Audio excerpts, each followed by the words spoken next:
Hi friends, Jio Hotstar నుంచి మరో biggest reality show mad for each other యొక్క grand opening ceremony అయితే complete అయిపోయింది. ఇక ఈ షోకి హోస్ట్గా వ్యవహరిస్తున్న యాంకర్ శ్రీముఖి ఎంతో గ్రాండ్గా లవ్ మ్యాన్షన్లోకి ఎంటర్ అయిపోయారు. ఇక ఆ మ్యాన్షన్ ఎలా ఉంది అంటే ఎంతో సూపర్గా, లగ్జరియస్గా అండ్ ఎంతో విశాలంగా ఉంది. ఇక శ్రీముఖి మ్యాన్షన్ అంతా తిరిగి చూస్తూ చివరికి ప్యారడైజ్ దగ్గరికి వచ్చేస్తుంది. ప్యారడైజ్ అంటే ప్యారడైజ్ బిర్యానీ అనుకున్నారు, అది కాదండి. ఈ విల్లాలోనే మోస్ట్ లగ్జరియస్ బెడ్రూమ్.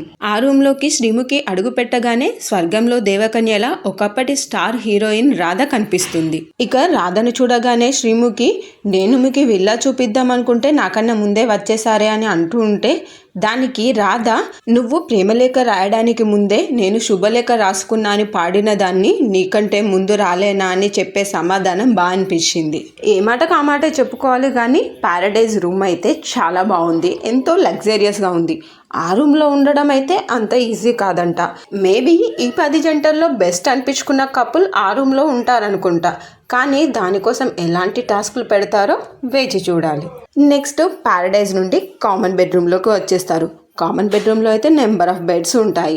మేబీ టాస్క్లో ఫెయిల్ అయిన వారికి కానీ లిస్ట్లో ఉన్న వారికి కానీ పనిష్మెంట్ కింద ఈ బెడ్రూమ్లోకి షిఫ్ట్ చేస్తారనుకుంటా.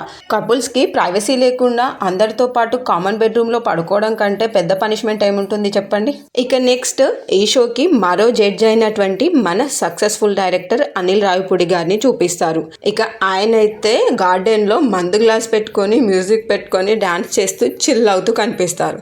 ఇక నెక్స్ట్ డైరెక్టర్ అనిల్ మరియు హీరోయిన్ రాధాకి మధ్య ఇంటరాక్షన్ చాలా ఫన్నీగా అనిపించింది.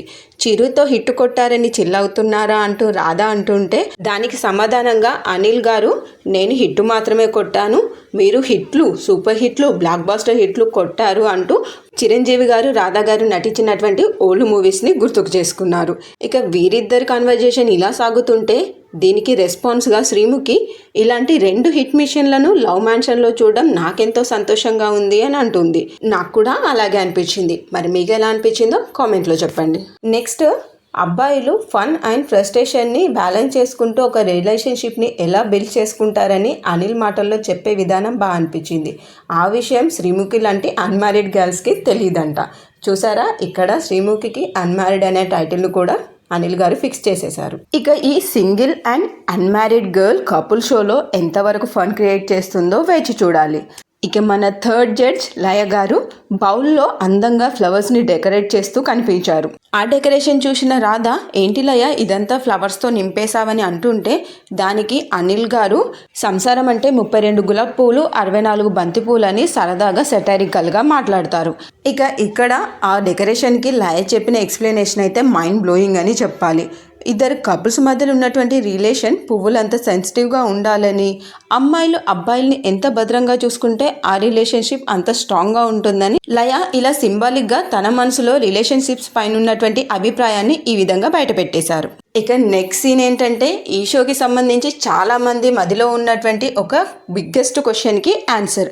అదేంటి అంటే అసలు ఈ షోకి వీళ్ళ ముగ్గురిని ఎందుకు జడ్జెస్గా సెలెక్ట్ చేశారు?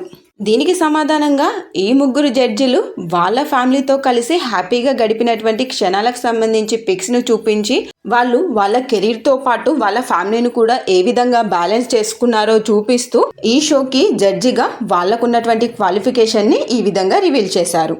ఇక జడ్జెస్ ఈ షోలో పార్టిసిపేట్ చేసేటువంటి కపుల్స్ నుండి ఏం ఎక్స్పెక్ట్ చేస్తున్నారంటే అనిల్ గారు రియాలిటీ ఎక్స్పెక్ట్ చేస్తున్నారంట. ఎందుకు అనంటే ఒక వ్యక్తి లవ్లో కానీ తన పార్ట్నర్ ముందు కానీ నటించలేరంట. మరి ఇక్కడున్నటువంటి కపుల్స్లో ఎంతమంది ఫేక్గా బిహేవ్ చేస్తున్నారనేది తన లెన్స్తో చూసి రియాలిటీని చెక్ చేస్తారంట అనిల్ గారు. ఇక ఈ కపుల్స్ నుండి మరి హీరోయిన్ రాధ ఏం ఎక్స్పెక్ట్ చేస్తుందంటే రొమాన్స్ అంట. ఎందుకు అనంటే కపుల్స్ మధ్యలో ఉన్నటువంటి రొమాంటిక్ సిచ్యువేషన్ని మాటల్లో ఎక్స్ప్లెయిన్ చేయలేం. వారి మధ్య ఉన్నటువంటి చిన్న రొమాంటిక్ సిచ్యువేషన్లోనూ వచ్చేటువంటి ఆ స్పార్క్ని మాటల్లో ఎక్స్ప్లెయిన్ చేయలేనిది. అందుకని కపుల్స్ నుండి రాధా గారు రొమాన్స్ని ఎక్స్పెక్ట్ చేస్తున్నారంట. ఇక మన మూడో జడ్జ్ అయినటువంటి లయ గారు ఈ కపుల్స్ నుండి రిస్క్ని ఎక్స్పెక్ట్ చేస్తున్నారంట.